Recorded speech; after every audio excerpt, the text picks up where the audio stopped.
Hey everyone, David Shahada here, Real Estate Investment Finance. Today we're talking about ownership structures.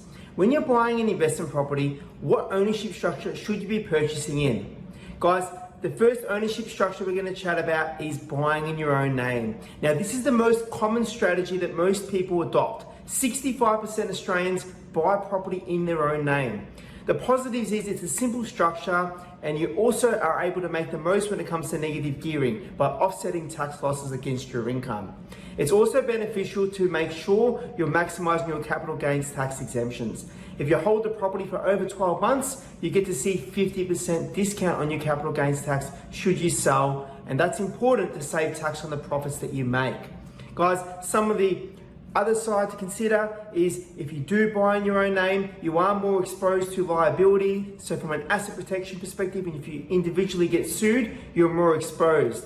You also can't navigate your tax when it comes to your properties being positively geared. So when you earn more money, there could be more effective ways to be able to disperse that if it's not in your own name. Guys, there's no one-fit-all approach when it comes to what property ownership you should have. It's so important you seek advice and speak to your accountant about it. Number two is buying in a trust. Guys, as a property investor, making sure you buy in the right structure is so important to avoid costly mistakes. There's no one-fits-all approach, so it's important you do seek advice from your accountant. Talking trusts, there's benefits there in terms of what you can access as an investor. One of the major benefits is how you can disperse the income when your properties are making money.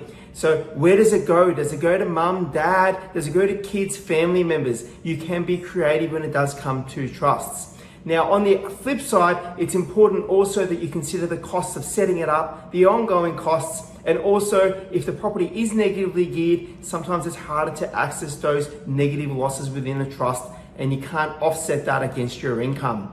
Guys, a trust also does offer you the benefit of asset protection, but speak to your accountant. It's super important you get the right advice and making sure you're buying the investment property in the right name to suit your situation. We're talking buying as tenants in common. This is a common strategy that a lot of investors utilize to be able to buy a property where there's two parties and you can split the ownership percentage. So let's say there's husband and wife, and you're wanting to buy a property together, but hubby might want to own 99% of the property and wife may want to own 1%. These splits can be any percentage you desire. Guys, we find this common when it comes to tax reduction.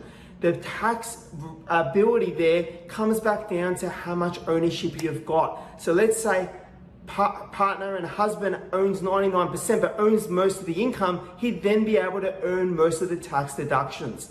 It comes down to your situation as to whether this is a good strategy, whether it's tax effective, and whether it suits your long-term goals. Guys, it's super important you seek advice and speak to an accountant to make sure you've got the right structure to suit your long-term investment goals. We'll see everyone online soon. Cheers.